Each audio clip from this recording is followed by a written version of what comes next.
Good afternoon, everyone. Welcome and thank you for joining us for today's workshop, Your Guide to Starting or Expanding a Commercial Food Business in Wisconsin. I'm Lindsay Day Farnsworth, Program Manager of the UW-Madison Division of Extension Community Food Systems Program, and I'm pleased to co-host today's webinar. We have two great speakers today. The first is Dr. Barb Ingham. Barb is is Professor of Food Science at UW-Madison and a Food Safety Extension Specialist. In her work, she assists small and medium-sized food and meat processors in meeting local and state and federal food safety standards. Her passion is in helping small and emerging food and meat businesses succeed in the marketplace. A few housekeeping items before we get started. First, please be sure to mute yourself when you're not speaking. We will have Barb kick off the presentation, and then Courtney's presentation will follow. Feel free to put your questions in the chat box at any time or to save them for the general question and answer after both presentations. You can open up the chat box by clicking the chat icon at the bottom center of your screen. And lastly, I just want to make a quick plug to complete our short evaluation survey. It will help keep our programs free of cost and also provides input on topics of interest for future presentations. So thanks so much for taking the time. And with that, I'm going to hand it over to our first presenter, Barb. Great. Thank you so much, Lindsay. I'm delighted to start us off today. I have a colleague here in Madison-Dane County who will be provide just a more nuanced perspective, I think, to some of the information that we're going to share today. So we're glad you're taking the time on this Monday afternoon to join us, or if you're listening to us later on the recording, that we'll be happy to share. Nick, if you'll go ahead and start us off with our first slide. Nick's going to be doing the advancing for us. So my focus is a very broad overview of starting or expanding a commercial food business in Wisconsin. Let's look at the next slide, which will have some of our agenda items, and then we'll get into the content that we have today. So I'm going to talk just some very basics about licensing, specifically related to food, meat, and dairy. These are big industries in Wisconsin, and many people are starting off in these areas. We'll look at resources for these, how you can, how Extension and other organizations can help you get started in this, and some training options that you might have and you may need to take advantage of as a foundation for business success. We won't be in this particular session talking a lot about marketing, insurance, and business plan development. We'll point you in the direction of resources, and part of the questions that you'll have a chance to consider or respond to as part of the evaluation will help us get an understanding of what other information you need other than food safety to help you be successful, and we'll be happy to put programming together related to that. Next slide, please, Nick. So if you were on our program last week, this slide looks familiar, but I like to use it because it does set the foundation of why we even talk about food safety. You'd think that maybe insurance for your business would be more exciting or more interesting, or marketing or something like that. But from the standpoint of the consuming public, food safety is really important for anyone who's involved in the manufacture of food or meat products for sale. Food that is manufactured for sale does need to be wholesome and safe. There are regulations around this topic. We do know that an estimated 1 in 6 individuals in the United States get sick each year from contaminated food. These are epidemiological estimates, but they're pretty close. We have about 128,000 of those becoming hospitalized directly as a result of a foodborne illness, and 3,000 dying as a result. These are, in almost all cases, preventable hospitalizations and preventable deaths. And in order, I guess those of us who are working with the food industry or directly in the food industry, food and meat and beverage industries, we have a responsibility then to manufacture safe food. And a licensed food business is part of this food safety system. Okay, next slide. So Wisconsin is an amazing state. I haven't lived here all my life. I have for the last about 20 some years, and I will say it's a great place to live. There is a lot available, and this time of year is a great example of why it's wonderful to live in Wisconsin. A license is generally required if we're going to take the bounty of Wisconsin and process it. So if you're interested in dairy, which might be fluid milk, cheese, or other dairy-derived products, generally a license is required to convert that fluid milk either into pasteurized milk or other products. A license is generally required for processing meat and meat products. We'll talk a little bit about that as well as fruits and vegetables. I'm going to turn it over to Courtney, and she'll give you a lot more specifics about what about meals. If you have an idea for perhaps a family favorite meal that you'd like to share, and how you would the regulations around preparing that and selling that. So those are the basics. Last week, if you were with us, able to attend with us or listen to the recording, there's also a license required. There are certain things that you can do on the farm or from your home kitchen. If you exceed one of those sales limits, then a license is required. In general, if you're not selling to the public, if you're doing something from your farm or from your home kitchen, if you're selling to a grocery store, to a restaurant or other establishment, you will need a license in the state of Wisconsin. And when you're selling out of state, we have a lot of part of the state that borders the areas of around the Twin Cities and Chicago. Neither are very far away. Certain parts of our state, those have great markets for some of our products. And if you want to sell to those out-of-state areas, you will need a license.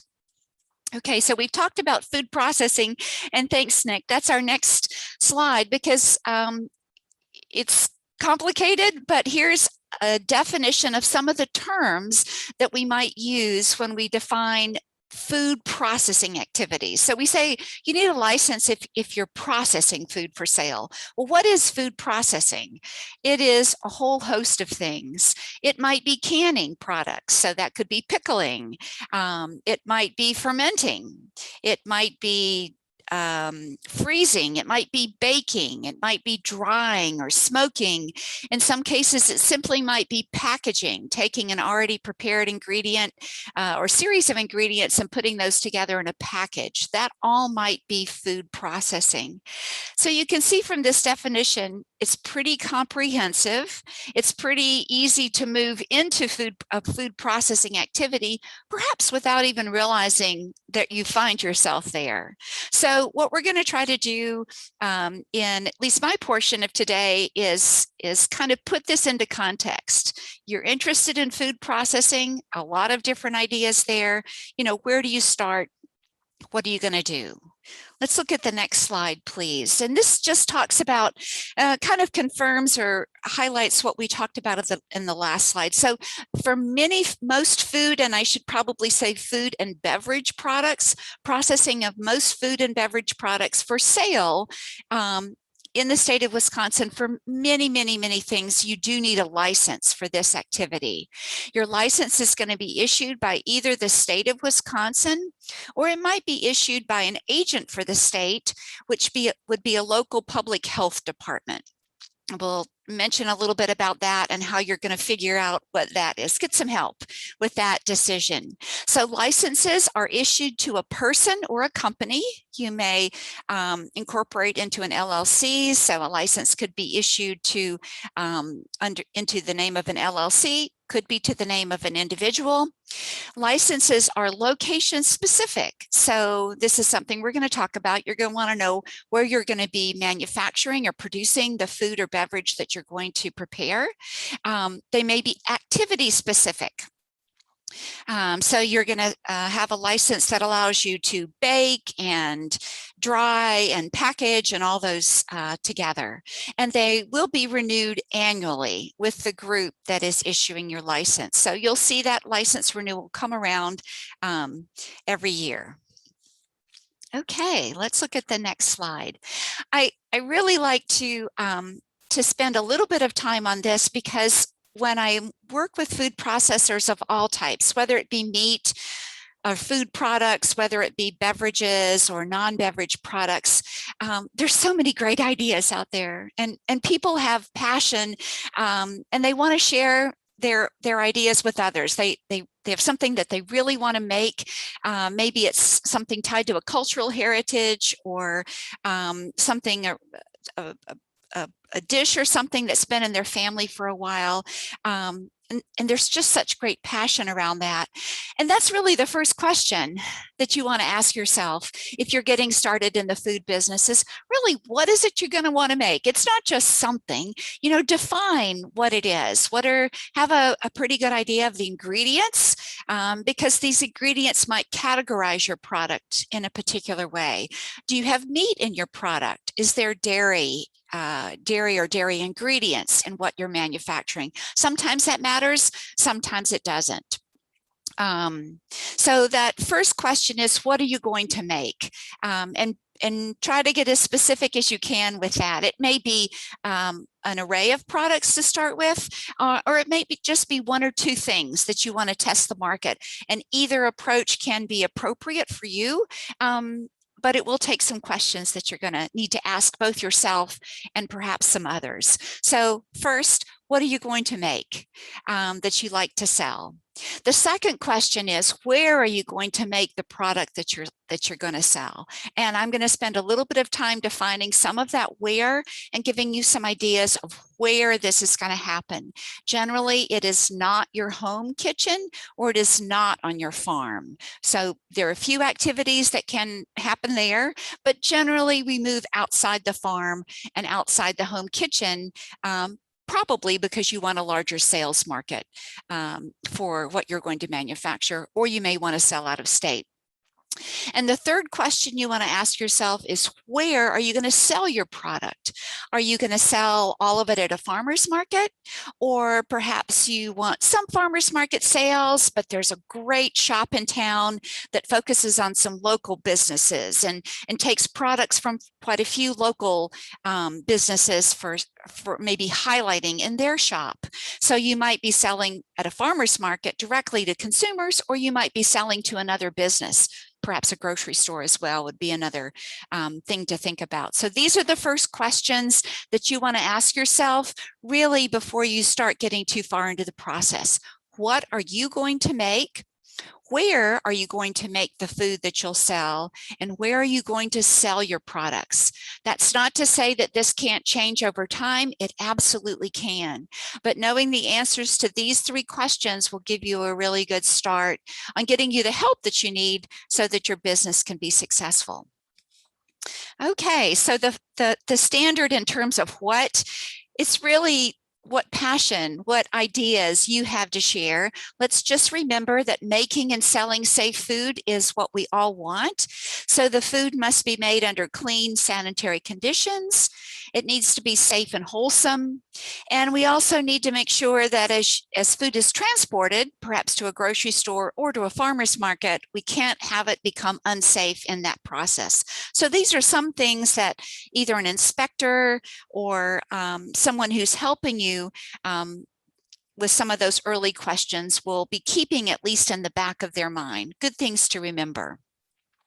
Okay, a very high level look then at, after we've talked about what, that's your idea, where are you going to manufacture your product? So let's look at the next slide and look a little bit about that. So I say location, location, location. It's important in many ways, and it also is important for your license, because your license is going to be issued at a location. And I say for activities, so we gave that long list of what's food processing, and that might be, again, baking and drying and packaging, very often under one license. Whoops. Very often, thank you, I'm sorry about that. Very often under one license, you may be able to do a whole host of activities for one license fee and working with one agency. So you aren't getting multiple licenses necessarily, although they may be needed. So again, multiple activities may be allowed under a license.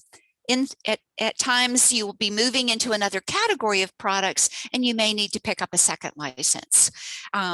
So if you're wondering about this location, some great ideas that I've either heard from processors that I've worked with or that I've happened to investigate myself and I'm able to share with the processors that I work with. This WARE process, a shared use facility. So Wisconsin is increasingly a robust state in terms of offering opportunities for processors to use facilities that are potentially dedicated to entrepreneurial activities. And so on the top of this slide there, a little bit towards the right, you'll see the logo for the Feed Kitchens, which is on the north side of Madison. That's an entrepreneurial center. It's designed that processors can come into that facility for a reasonable fee, can rent space there or time at the facility to manufacture their food products. And we're going to actually hear from the Feed Kitchen and a processor next week talking about using what it's like to operate in some of these shared use facilities, best practices. That's a really common one and increasingly available to processors across the state. Another option that individuals investigate are renting spaces at restaurants. So these restaurants, it's not when the restaurant is open and actively serving meals, but there may be a restaurant that is closed. Some restaurants are closed on Mondays.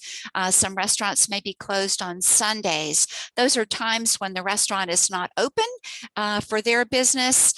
Other activities can come into that. You would still have to have your own license, but that restaurant space may be appropriate for licensing for your activity. So that's a great place to look at. If we look at, we're coming out of the pandemic, but certainly the pandemic where restaurants were really hindered by what they could do. Quite a few businesses did move into sharing those spaces over the last year. So something good to look at. There are individuals who are starting off in their business, being licensed in community centers. Every once in a while, it's a church as well. So there's lots of different places to investigate. Again, not a family kitchen where you prepare your family meals. In certain cases, it may be a separate facility in a family home. This is not the norm. So we're talking about things that are a little bit more what we more often encounter for those startup places for food businesses. The next slide, please, is going to just give us a kind of a laundry list, and I'm going to give you some information on where you're going to find this. But what are those licensed facility requirements? So floors, walls, and ceilings, easy to clean. You need to have an area where you can see what you're doing. It's not shadowed when you're working and preparing a particular item of food. You have to have it be clean and sanitary. Water must meet standards. You have to have plenty of sinks for washing hands. There's also washing sinks for dishes and those kind of things. Pests are controlled. And again, employ practices for proper hygiene, which includes hand washing and toileting facilities. This is kind of a boilerplate list, but you can see that your home kitchen, I know mine wouldn't meet these standards. So that's why we say most of these activities, even for those businesses that are starting out under license, are not happening in a home kitchen. They're often not happening at a separate facility on a property. They're very often happening in a shared use because some of these shared use facilities have these already in play. It's kind of like a plug and play kind of thing. So those are the where. Let's look at then the where you're going to process. Let's look at where you're going to sell. And at the very bottom of this slide, I'm going to just highlight before I start into this, the easy search term to use is ATCP 75. That stands for Agriculture, Trade, and Consumer Protection. That is the Wisconsin name for our Department of Agriculture. I sometimes inappropriately shorten it. The full name is the Department of Agriculture, Trade, and Consumer Protection. So the Wisconsin legal code that I'm at least familiar with for retail operations, when you're selling directly to consumers, is found in ATCP 75. If you search for that document, it's readily available online. You will find in that document the information about the facility that we covered in the last slide. It will go into much more detail about what that facility needs to look like. So these retail sales are these direct sales. And I just love this picture. I'm kind of a donut person. And I love this picture of this young girl looking at donuts in the case. So under a retail license, your sales are most predominantly directly to consumers. So this may be a sale at a farmer's market. It may be in something related to the picture on this slide where you might have a bakery. And again, you're selling most of your product directly to consumers who come in the door. So good examples are restaurants that prepare meals for consumers that come in, or consumers that want to do takeaway, bakeries, and grocery stores. Again, foot traffic to your place of business. Generally, with some exceptions for retail licenses, up to 25% of those food sales don't have to be directly to the end consumer. They could be to another business. There's a little bit of a nuance in that, but generally a retail license are for those that are directly to the consumer. Okay, so for that retail license, and Courtney's going to talk about that more in detail because there's a lot of good things to know about that. And generally, kind of with retail, and that's not an area that I work in quite as much, we keep it hot, we keep it cold, and we keep it moving when we're talking about those direct sales to consumers, especially if there's some time and temperature that are important. In general, wherever we want to purchase safe ingredients, control time and temperature is necessary, keeping something hot or keeping it cold. We do want to make sure that food is stored safely, and there may be some limits on when you manufacture something and when it needs to be sold. Those are all in the rules that we have. And at any time when we're selling food to consumers, we need to provide them with accurate information in terms of what is in the food product. If it's a retail sale, sometimes that's you being able to respond to questions that individuals might have. If it's a packaged product, it's going to mean that we have a label on that product that clearly delineates accurately what's in that food product, because allergens are really important consideration. Okay, our next category of sales on our next slide is those that are either predominantly or maybe designed to be indirect sales. So we sometimes think of these as food processing plant licenses, and there's some large food processing plants in Wisconsin. Great things to think about are Sargento, which manufactures a lot of cheese. Here's a picture on this slide, Lakeside Foods. They do a lot of vegetable processing, both canning and freezing. So it may be a facility. We might think of it as a factory that's manufacturing food that will go perhaps internationally. It also may be a person who's starting out and you don't have a sales center right there, and maybe farmers markets aren't your thing. So you want to sell most of your product to a local convenience store or to grocery stores. So this would be a food processing plant license. So in this case, food is manufactured, if you're under this license category, and any amount may be wholesale. So indirect sales, you're selling to another business. So there are a very few food manufacturing activities that actually require this license. And an example of that is canning. Pickling is a canning operation. So if you're selling shelf-stable pickles or salsa, you're going to get a food processing plant license. You can sell wholesale. You may also sell retail. Both of those activities included under this one license. If you're going to sell out of state, you readily have the ability to do that under a food processing plant license. I've put the caveat except meat. We're going to spend a minute or two on meat in just a slide or two.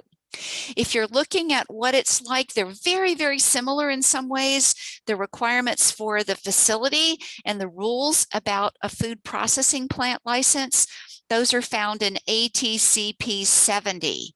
Again, search Wisconsin ATCP 70 or just the ATCP 70 without the Wisconsin will generally get you where you need to be as well. Okay, so we have covered questions of what are you going to make? Wow, the sky's kind of the limit with that. Where are you going to manufacture your product or create your product, I should say, and then where you're going to sell it. So spend some time, think about these things. Call some people if you need to kind of narrow down and focus on what you want to do. There's licensing specialists, and you may be referred to them ultimately regardless. These are with the Department of Agriculture, Trade, and Consumer Protection. They service the entire state. 608-224-4923. These are three very busy individuals, but they can answer a lot of questions. I've put my contact information there. I call myself the Extension Helpline. That's probably giving myself more credit than I'm due, but I answer a lot of these questions, and I'm happy to do that. I love hearing about your business and what it is you want to do. And then there is a resource for food entrepreneurs with our Department of Agriculture. So that's https and then the ://datcp.wi.gov, and searching that from that website for information for food entrepreneurs. I'm going to give you a little bit more detailed information in a slide or two. Again, multiple types of licenses may be issued, and this is a great slide that helps remind us of that. So depending on where you're manufacturing, there may be a separate license required if you're going to move the product. Here's a picture on this slide of a food cart in Madison that's very popular here. This individual, if they're taking their food product and where they're making it, they're moving it around in a food cart, that's generally a mobile retail license. It's not a brick and mortar store. Or grocery store, like something like a grocery store. So mobile retail license may be in your future. A warehouse license, so you can store your finished product and have easy access to move things into market. And then there may be local requirements as well. Your local municipality may have requirements that you need to be aware of for where you site your business. All of these kind of things. So call the licensing specialists. They can also direct you to some of those local resources as well. Okay, I've got just a few more slides. Our next one is just to remind you and urge you, again, answer those three questions, get your ducks in a row here. So when licensing is happening, the big day is here. Actually, before the big day is here, you will fill out an application for a license, and Courtney's going to talk a little bit more about this process and give you some more inside information about that. There generally is a visit at the processing location. An inspector, a sanitarian, will come to you where you're going to manufacture your product to issue your license. Just make sure everything is going to go. Once that happens, you've paid your fees, the licensing visit has happened, then your business can start. But like I said, go ahead and get those ducks in a row. Okay, I have two more things I want to cover briefly. One is just a quick tip on warehousing. And this is because this has come up a good bit this spring, and I was able to come by some information. I asked some questions on perhaps your behalf, and here's what I found: that ingredients, containers, equipment, finished product generally is stored at the location of processing. So where you hold your license, you may store the materials and the ingredients used to manufacture that product in general, and you may also store your finished product. If you're using a shared use facility where lots of people are coming and going, there's lots of activity, they may not have space for you to share your finished product. So you may need a separate warehouse license, but I asked some questions again this spring and got what I thought was some really good news. A warehouse may be in your home or on an operator's property. It has to be well maintained and sanitary, and individuals around the state have been licensed hold a warehouse license in perhaps a section of a basement that's sectioned off specifically for finished food products. It can be a separate area of a house. It may be a dedicated closet or room in a house. It can be an area of a garage as long as it's sanitary, and it can be a well-sealed shed on a property.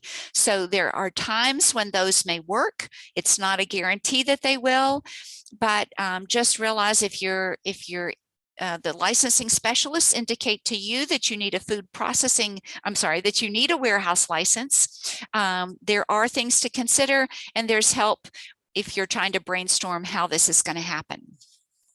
Okay, just one more couple of quick topics. Let's just spend a minute or two on meat. Meat's a little bit different. We get into the meat area and it's automatically delicious, but it is different. So meat is regulated by ultimately by the United States Department of Agriculture. If you sell meat directly to the end user, so you have a grocery store or a butcher shop, you may be able to do that under a retail license. Once you leave that, like it's not a butcher shop and it's not a grocery store or something like that. So you're manufacturing food, you're manufacturing meat products, and any amount of those are going wholesale. To a restaurant, to a grocery store, to another institution. You must manufacture that product under what's referred to as a grant of inspection. So this provides for specific oversight of the manufacture of meat products. There are two entities that are legally able to inspect meat products in the state of Wisconsin. We have a state of Wisconsin meat inspection program run through our Department of Agriculture, Trade, and Consumer Protection. And there's also USDA inspection that is available to businesses within the state of Wisconsin. Let's look at the next slide because that's going to define why you would use perhaps one or the other. A little bit of early or kind of background information. What do meat inspectors do? They help ensure that animals that are harvested are healthy and the meat safe for consumers. All animals that are harvested under license are inspected. There is someone there making sure that the animal is going to, you're going to be able to recover safe meat from the animal. And they're going to ensure that meat is processed so that its hazards are controlled. It's a food safety system that is in place in the meat processing environment. So if you're interested in the Wisconsin Meat Inspection Program, the phone number to call to talk about questions about that is 608-224-4694. What is the difference between Wisconsin Meat Inspection Program and USDA? Wisconsin is in over 200, I think close to 300 small meat plants in the state of Wisconsin. So those inspectors are used to being in these small plants. They're also maybe in large plants, but not as often. When you're under a grant of inspection from a state program, such as Wisconsin's, with very few exceptions, you must sell that product only in the state of Wisconsin. You may not ship your product out of state.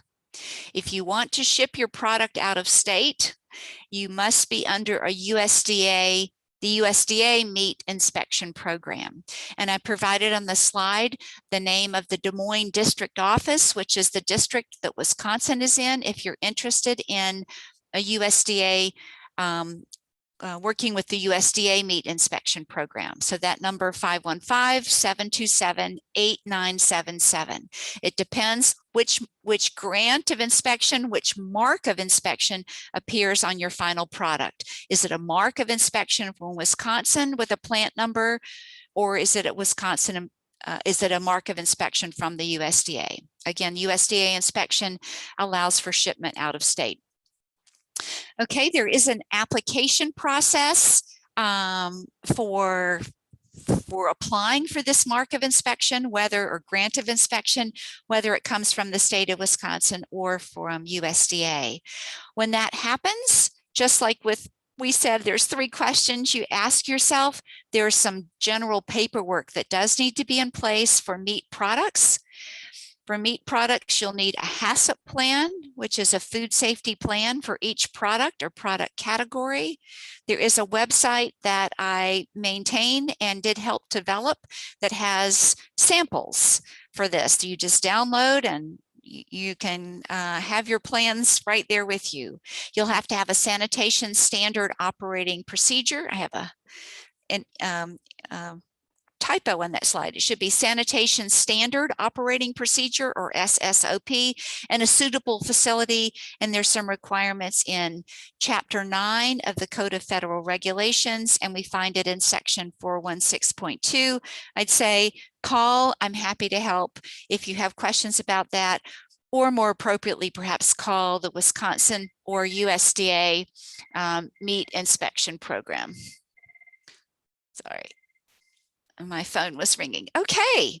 All right. One more slide about specialized processes, and then we'll just look briefly at co-packing. So we said, like with meat, there's this HACCP training, which is a food safety system. So just be aware that in addition to licensing, there may be some training that is required. Meat, seafood, and juice industries are all under HACCP, which food safety system training. And so you need those systems in place. For canning, it's generally a better process control school and training that's required for operating a restaurant. Courtney may have something to say about that.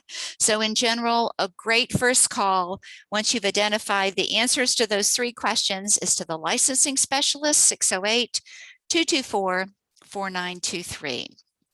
Okay. One of our final slides is talking about using a co-packer.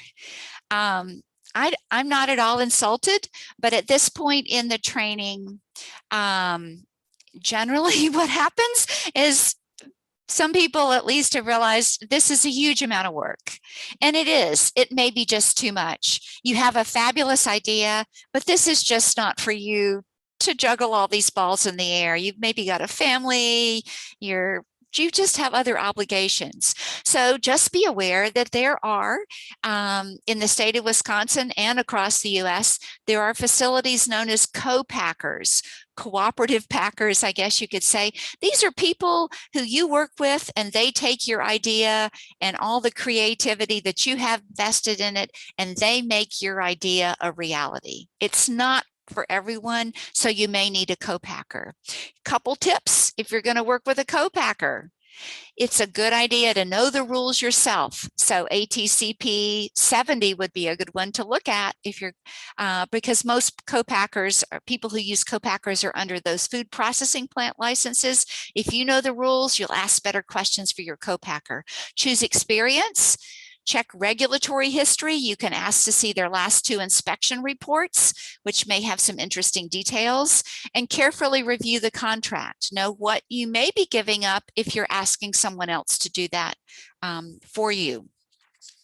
Okay, and my last slide here before I turn it over to Courtney is just some general information. Again, we're not going to cover in detail today, but there are organizations affiliated sometimes with the university through extension. Others are separate on helping you get your business started in ways that aren't related to the safety of the food that you manufacture. I guess I'll say maybe they are related, but maybe not as directly. So small business development centers, which can help you with your idea, with business insurance, some marketing help. Some of it initially is free. There's a Food Finance Institute here located physically located here in Madison that helps some established businesses.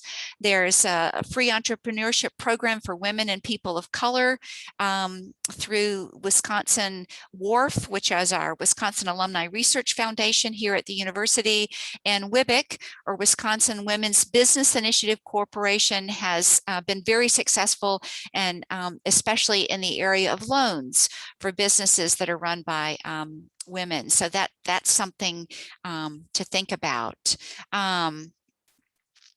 Let's see. So and with that, I think I'm going to turn it over to Lindsay, who's going to introduce our next speaker for the program today, and then we'll be happy to answer questions after Courtney has had a chance to present.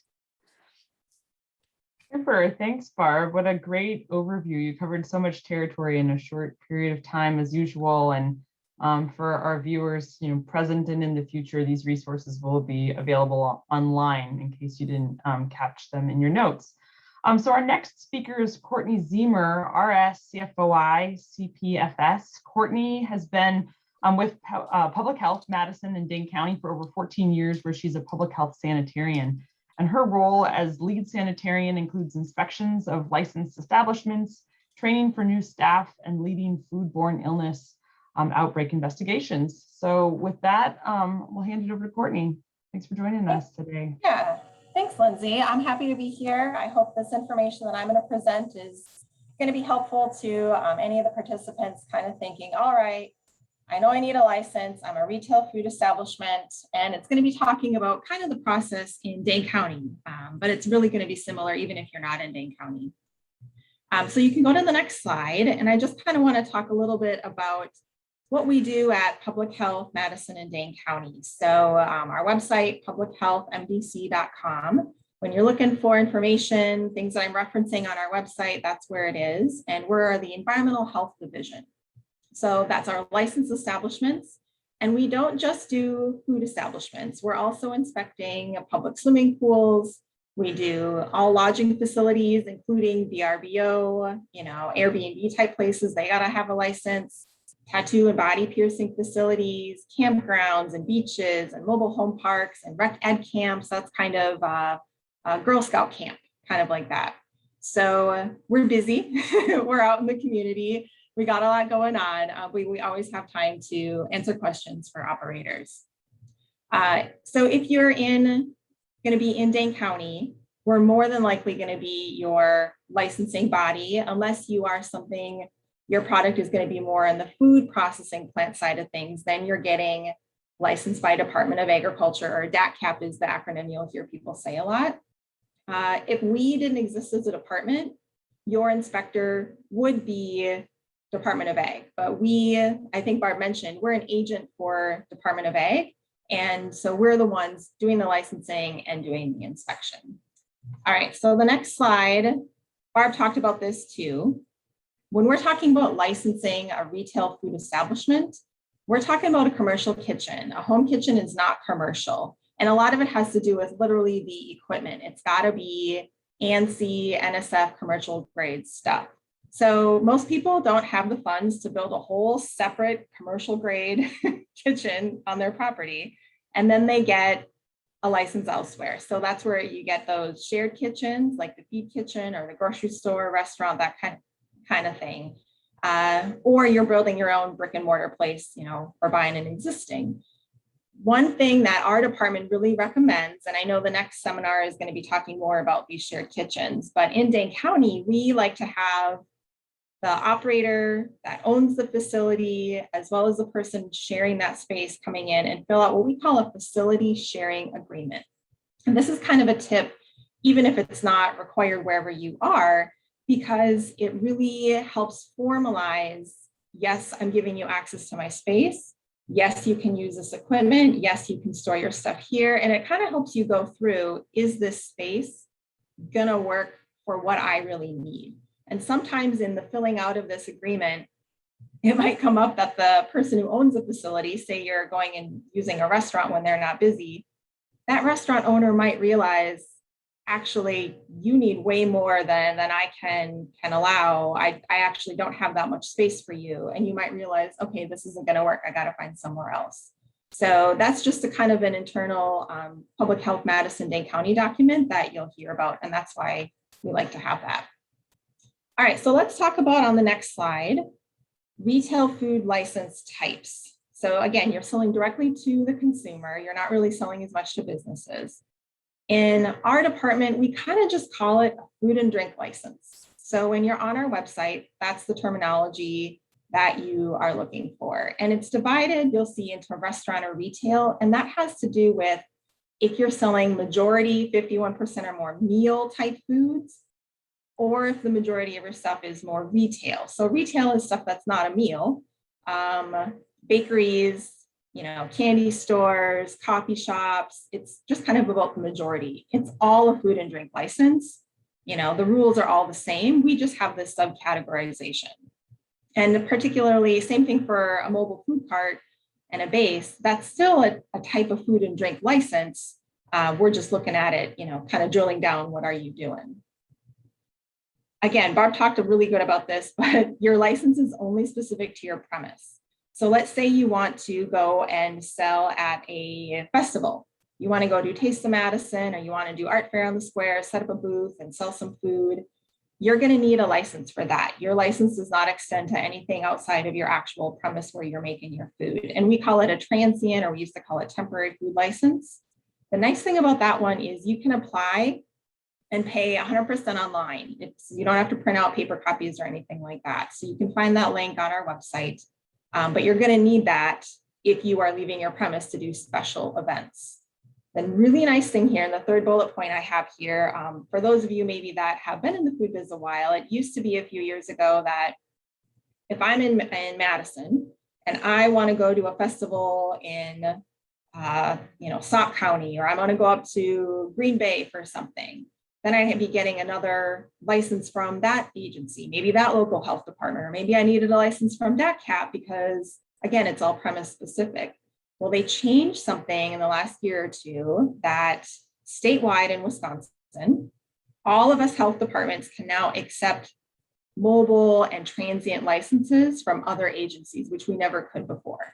So you don't have to end up getting all of these multiple licenses depending on where you're going. You're going to get your license from wherever your base kitchen is. So even if you travel the entire state doing festivals, you get a license from Madison-Dane County, and then all the rest of the state will accept that. So that was a huge change and a very welcome one, because it was not fun to have to pay for all of those for the operators, and it was not fun for the health departments to try and figure out, what do they have and what do they need. So that is a very good change. Let's talk then, go to the next slide. All right, you need a retail food license. You're more of a permanent business, not the transient. What are the steps? Well, you got to apply and pay, and this is the link to get to our website where you need that. The other thing I always tell people is check with your municipality, whether you're in Madison or Middleton, DeForest, wherever, check with them to see what other approvals you might need. The health department is just one approval, most likely. Maybe there's zoning requirements, maybe there's building inspection and fire, or maybe you need a whole other special permit from that municipality because they decided they wanted to have additional stuff, and every municipality is different. So it can be challenging, don't be overwhelmed, but just make sure you reach out to check. All right, I want to open, say, this bar and grill. I know I need a health license, obviously, for the food, but what else do I need? And some of those other agencies, they not only permit you, they may have to come in and do their own inspection. So check with them off the bat so that you're not surprised later on thinking you got all your ducks in a row, and it turns out you've got this whole other stuff that now you're set back on your opening schedule. Then once you've applied and you've paid for your food and drink license, and I will give a caveat here, we are in the dark ages. You still have to print out the application and either mail it or bring it in person to the city clerk's office with your check. It's not an online application process, fingers crossed, hopefully sometime soon, but not right now. So if you're looking and you can't figure out where to apply online, you can. It's just a PDF that you print off. So you've done that, you've got the ball rolling with the other agencies. Then give us a call at the health department to find out who your assigned inspector is going to be and touch base with them and talk about, here's my business, here's my foods, here's my process, here's what I want to open. And we'll kind of get the ball rolling so that we can help you know what the expectations are. One of the things we'll talk about is this number 4, a plan review.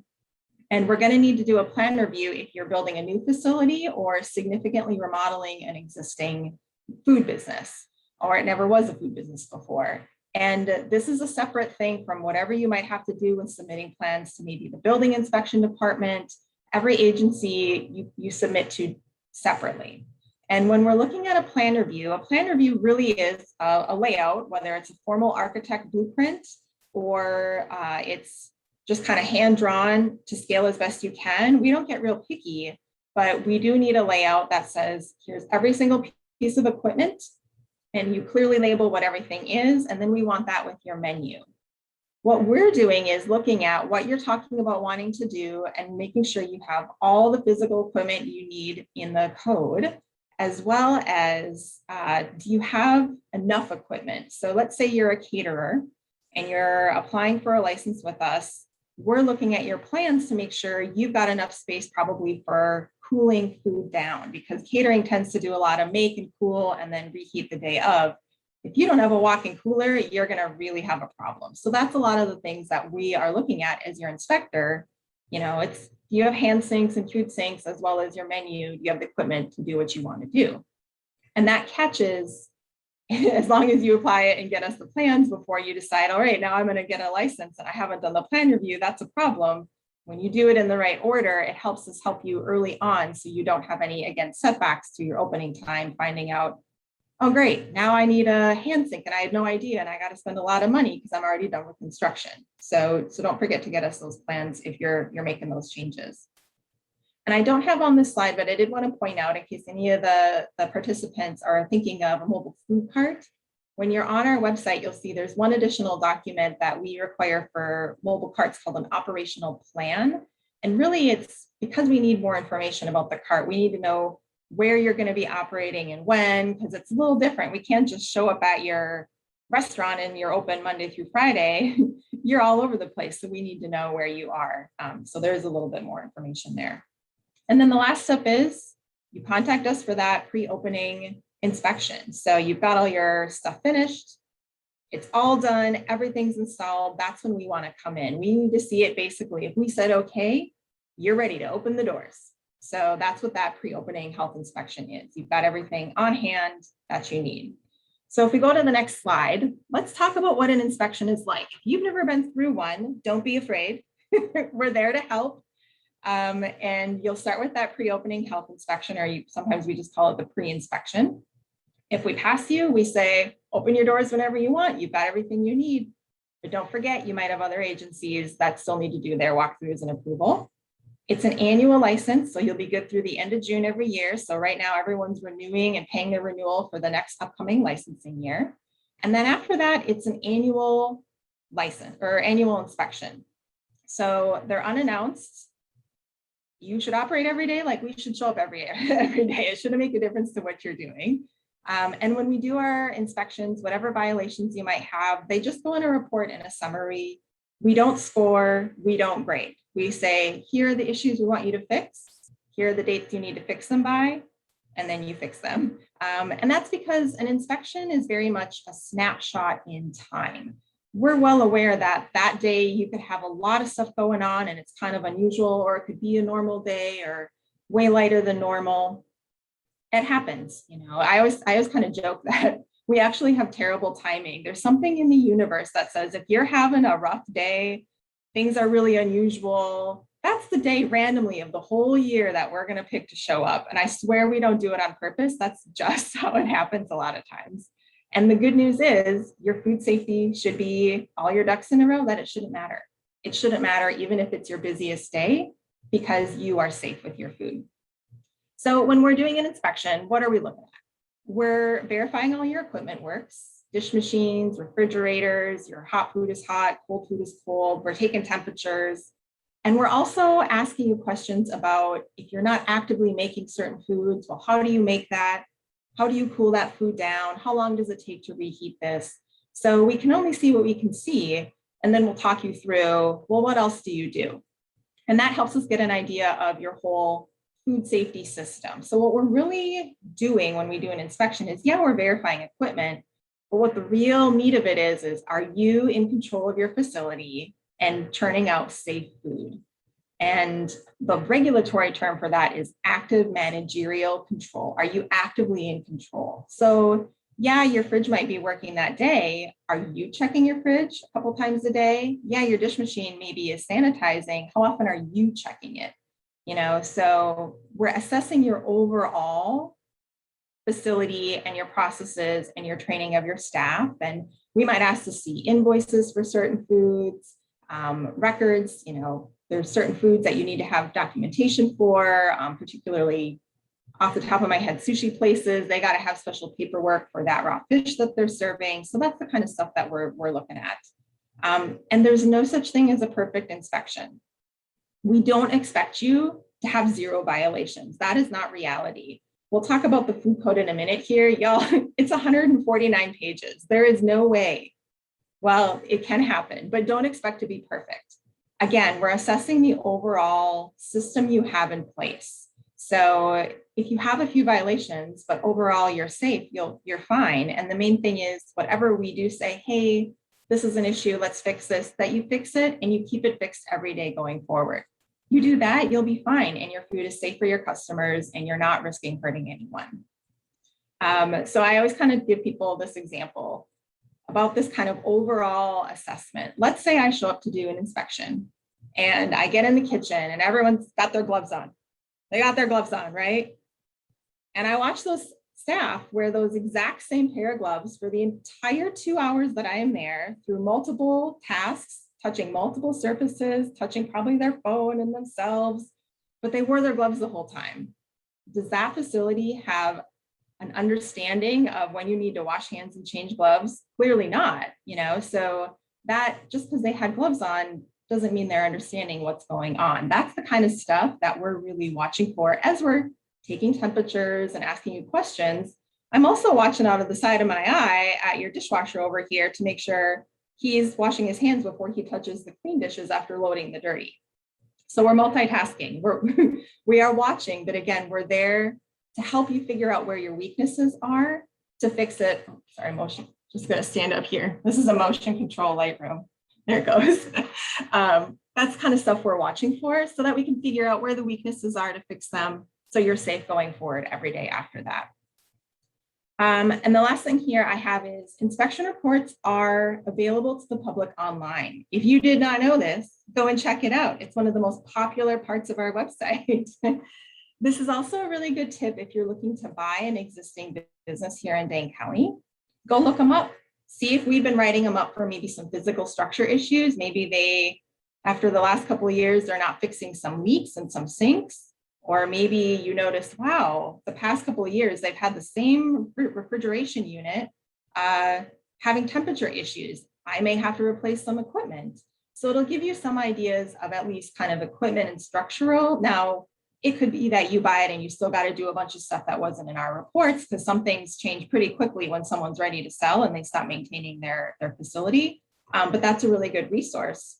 And then the other thing is the public is, like I said, this is a popular part of our website. The public is checking and reading because they want to know, is this a safe place before I go and spend my money and eat there? And Barb touched on this too, that's very much what the food licensing system in the US is about. Your customers are not allowed to come into your commercial kitchen where you're making this food to check you out and make sure it's safe. That's what my job is. And we take it very seriously. So when these go online, your customers are going to look and make sure that they feel comfortable spending their money there and putting their health in your hands. All right, so let's go to the next slide. That's about health inspections. So clearly there's lots of rules. Where are these coming from? And Barb mentioned it's coming from ATCP 75, which is the retail food establishment. So that code is where regulators live. That's where all the definitions and license requirements, or if you're exempt from a license when you're maybe a really small scale operator, that kind of stuff, that's where it comes from. When you're talking to your inspector, they may be asking you a lot of questions, and you might be kind of starting to think, why are they hammering me about exactly what I'm doing? Well, what we're probably doing is trying to figure out, do they fit this definition? Do they fit this exemption? What part of the code are they falling into? And it can get really nuanced. So that's really what we're asking a lot of times when we're asking you questions as you're getting licensed. Then an annex to 75, it kind of continues, that's the actual Wisconsin food code. And that's where all of these food safety, temperatures, how you're required to thaw food, all this stuff, that's where it comes from, as well as your facility requirements. You know, you're going to have hand sinks that are supplied with soap towels and signage and all that stuff.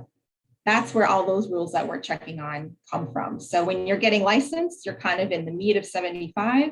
And then when you're operating, that's the annex and the food code. I will say, if you go on and look at these, you may feel overwhelmed. It is not easy reading. But I encourage everyone to at least try, at least for the food code, particularly chapter 3 is a lot of the food handling and the temperatures and stuff like that. Give it a try, because ultimately this is what we're expecting you to know when we do an inspection. That said, let's go to the next slide. It's really dense. It's really regulatory speak. Where am I going to learn this in plain language? Here's where you're going to learn it.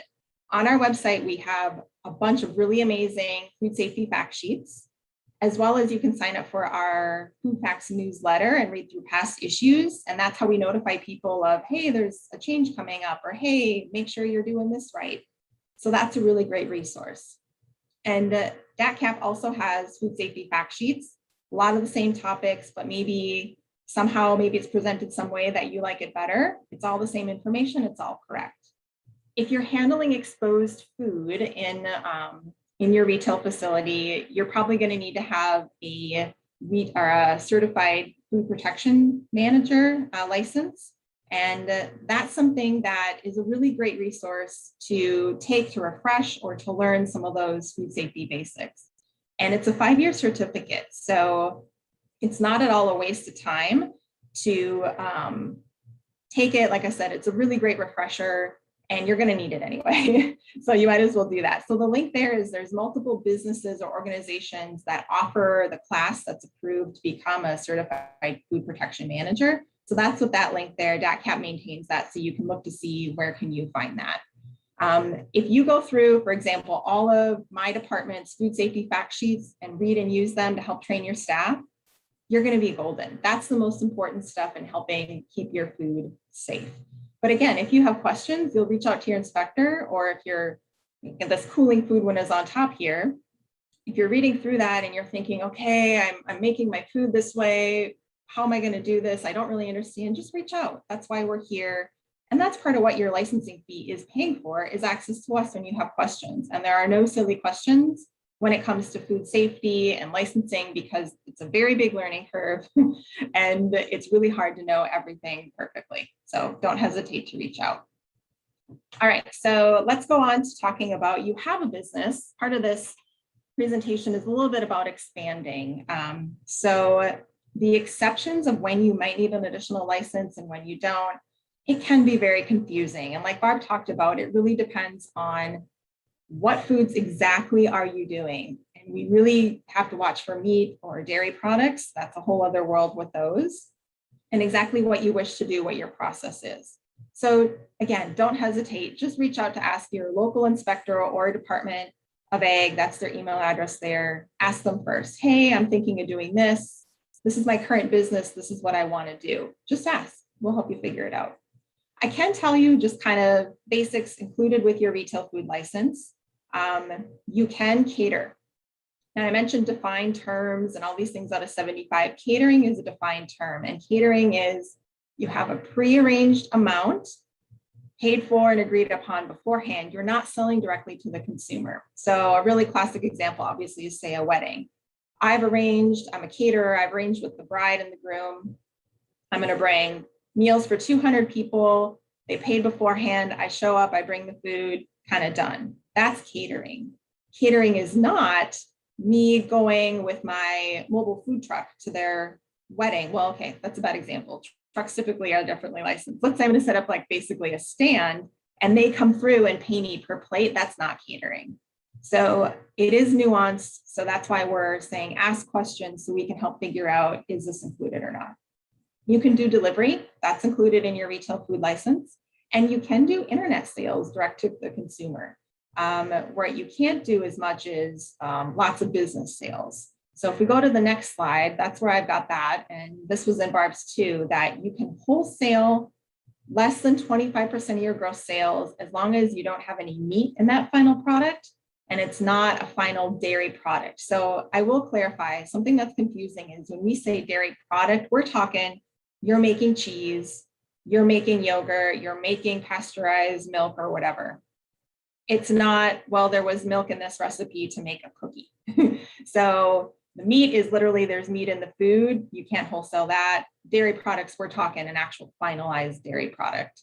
So if you're thinking about wholesaling, again, check first with DATCAP. It's one of the more complex parts of our regulations. So just reach out and check first and we'll help you figure it out. In general, like we talked about, if you're selling off your premise, you're going to need a different license. So Barbara's talking a lot about farmers markets. You're going to need a different license for that because you're not at your physical place. You want a food cart? Well, now you're selling off your cart. That's not your original premise. You're going to need that license for that cart. Farmers markets, we actually license them the same as any special event. So you get a transient license and you can then be at a farmer's market. And that's because the state of Wisconsin considers a farmer's market a special event, defined term, just like we would a festival or street fair or something like that. If you are thinking, yeah, I kind of want to wholesale, I've got a really good product, don't forget that you might run into other things like, okay, now I got to make sure my label is right. And how would I notify my business customers if I needed to recall my foods? When you're thinking of expanding in general, what I would say is look at your business as it is right now and think through what's that going to mean as far as how it changes your day to day. How many more staff are you going to need? Do you have the equipment you need to, again, in a catering example, make a huge volume of food and cool it down? You know, you're not going to be able to get by with a couple of reach-in refrigerators. Do your staff have the time to handle that volume and that additional work, or are they going to start cutting corners and then it's not safe anymore? If you're thinking, okay, I want to expand into delivery, you know, do you have the insulated delivery containers to be able to get that food, hot or cold, to your customers in that safe temperature zone? One thing that's been more and more popular are more prepped kind of meal boxes, and then the customer finishes them at their home. You know, some of those are mail delivery services. Okay, well, if I'm going to do that and it sits on my customer's doorstep for 3 hours before they get home from work in a 95-degree day, which we've had quite a few of already this year, how is that food staying safe in there? So think through those steps to make sure you're really considering all the different angles to make sure you can do it safely. All right, and then the last slide I have here are just some final tips from my stance as an inspector when I see new businesses open, new retail food businesses. When are they most successful? I find that the most successful operators have really sat down and written out a business plan. It's those 3 things that Barb was talking about. They've really figured out what their market is, how they're going to do it, what it's going to require. You know, it can be kind of hard to really sit down and make yourself do that, but I've seen people have a lot of success when they've really thought through all of those potential pitfalls as well as the good things too. The other reason I say write a business plan is, yes, reach out and ask us questions. But if you reach out to us and you say, I want to start a food cart, and we go, okay, well, what are you going to do? I don't know. We can't really help you yet. You have to give us some information and really know what you want to do for us to give you the right answer. And if you keep changing your plan, your answers might keep changing, again, because regulations can be very specific into exactly which scenarios you to fit into and which definitions you fit into. So make a business plan. I recommend it. I would also recommend, if you've never worked in food or that type of a food business, get a job, try it out. I have seen people have more struggles when they think, I really want to say, open a bar and grill. and they've never worked in a restaurant or any type of food business before. For those of you that are in food right now, it's a lot of work. It is a lot of work. It's a lot of time. It's a big investment. And that's when I see people struggle. They haven't really realized what the actual day-to-day is like. So if you've never worked in a job like that, give it a try. Labor is actually a really big issue, as many of you might know, in the hospitality and service industries right now. So someone could definitely out there use some part-time help, and that would give you a chance to see where the day-to-day pinch points are as you're planning your own business to see. The other thing I would say along this line is don't be afraid to reach out and talk to current food operators to find out what works really well. Now, maybe don't pick someone that would be a direct competitor with your idea, but it's a really great community, particularly here in Madison-Dane County. Our food operators are really in favor of helping each other out a lot of times. And if you were to reach out and say, hey, I have this idea, if you were going to do it all over again, what would you do the same and what would you do differently? What did you not think of that was actually kind of a big deal? So don't forget to lean on the food community as a resource. I've seen it happen, and it's really helpful to hear firsthand from someone who's already been through it. And then again, we've hammered this. Don't forget to ask questions. Again, reach out to us once you kind of have your ideas figured out, and we're here to help. So it doesn't always feel like that when we come in for an inspection. It can feel a little intimidating. Hopefully, once you've been through it once, you'll realize we're here, we're on your side. We both have the same goal, that you are serving safe food. And our goal is to help you get that information to make sure that you're doing it safely, so that when we come through, you should feel, sure, come on, walk through. I know, I'm confident that everything is going fine, and whatever we find that might be an issue, we'll fix, and it'll be good going forward. So reach out to us. And then the last slide I have is just to say thank you. And this is our, if you know you're going to be in Dane County, this is our contact information. Phone number, email is probably better. Right now, at least we got people working from home still in our administrative staff. So email is probably best, but you can give us a call. And if you are reaching out to us, your best bet is to figure out where your location is. Our inspection areas are kind of geographic districts. And so if you say, oh, I'm in Monona on this street, then we can get you right to your area inspector, and they will be then you don't have to explain your story 5 times over to 5 different people as you're getting to the right person. So if you know your location, include that, and that'll streamline it for you. But we're here to help, and we're always excited to see new businesses open and new ideas. And we love learning about all the different foods and processes that people are bringing to our community. So thank you.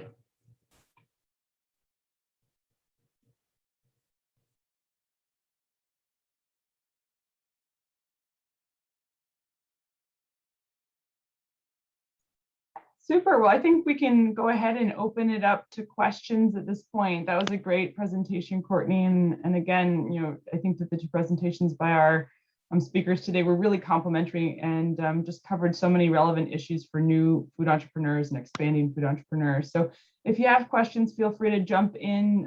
Nick's going to be moderating the Q&A and attending to the chat box as well here. I had a question directly to me, Lindsay, but I know that Courtney did cover it. Was about food booth at a fair. So that a lot of that would be under that mobile, depending on where it is. The exception to that may be pickled products, which you're able to sell either from manufactured in your home kitchen without a license, either at a farmer's market or a community event. And that would generally be a fair within the state of Wisconsin. Yeah, I would just follow up. So if it's kind of a setup stand, you're going to need that transient license. If you've got kind of a more permanent actual truck, then you get a mobile retail license. So yeah, and I know the previous presentation last week had been about kind of what you can do small scale in home. It's pretty limited, and it's very product specific. So again, reach out to DAC or Barb, and they'll help you figure that out.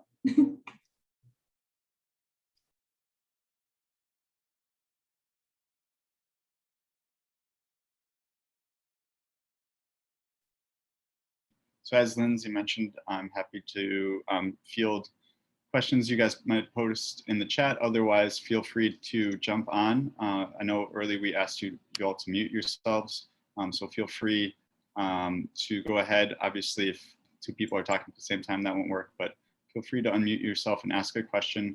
I do see we have a question from Stephanie in the chat. And if you can note if you have a question directly for Barb or Courtney specifically when you speak or post. Otherwise, we'll do our best to figure that out. But Barbara, Courtney, do you want to field Stephanie's question in the chat? I think, yeah, Courtney would probably be best able to respond to. The question is, Courtney, I want to be a catering firm and the client orders meat. Do you need a special inspection for that? So it's a retail sale. Yeah, that's a great question. And no, because you're going directly to the consumer, the customer. So you can make, a meat pot pie or steaks or whatever. That's all included in your retail license. It's when if your client is a business and you're selling it to them and then they resell it to customers, that's when you can't do meat. So hopefully that makes sense. And if not, reach out to us again and we'll help you work through it. Yeah, and another question, Courtney, I think I know the answer, but I guess this is one I've never had before. Are farmers markets licensing agents? As far as I know, they're not. Licensing agents agents for the state would be local public health departments, but farmers markets wouldn't be in that category, but I'll let you make sure. Correct. Yeah. So anyone who's selling food that needs a license at a farmer's market is getting licensed by either the local health department or if there isn't one by the Department of Agriculture of the state. So the market coordinators, a lot of times that you're arranging, getting a booth with and having a spot, they usually will direct you to the right agency that you would need a license from. So if that's what you were asking, hopefully that helps. I think that was the question. Great. Thanks, Courtney. Okay, that's all I see, Nick, in the chat at the moment. Does anyone want to jump in and ask a question? Don't be shy. Just feel free to unmute yourself if you do have a question, or like I said, post in the chat. And I'll take a moment to note, once again, to please fill out our survey. I've posted the link most recently in the chat. We appreciate your feedback and it's really important for our program.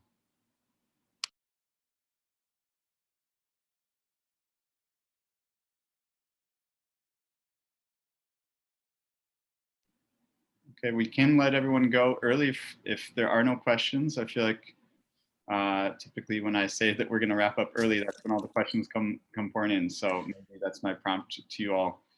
This is a really great opportunity to have these two experts here.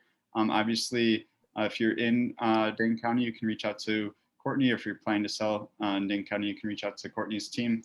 And likewise, Barb is available across the state, but this is your chance right now to get a live direct question from them. As Courtney noted, there is no stupid questions. So we have many participants on the call today.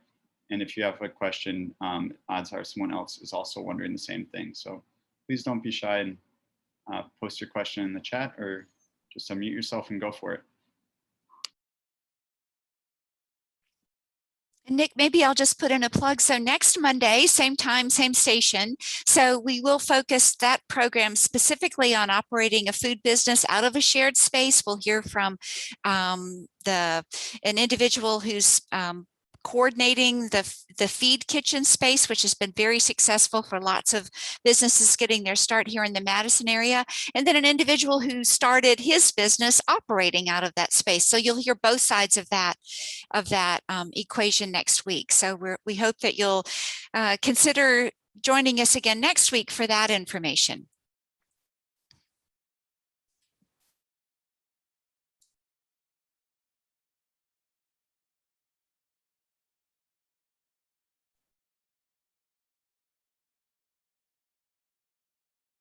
Well, if we don't have any more questions, thanks again to our wonderful speakers today and to all of those of you who joined us. As Barb mentioned, next Tuesday at 2 p.m. we'll be featuring a workshop on best practices for operating a food business out of a shared space, again with two speakers, the practitioner and the expert of sorts. And so we look forward to having you join us for that conversation. Thanks, everyone. We appreciate it.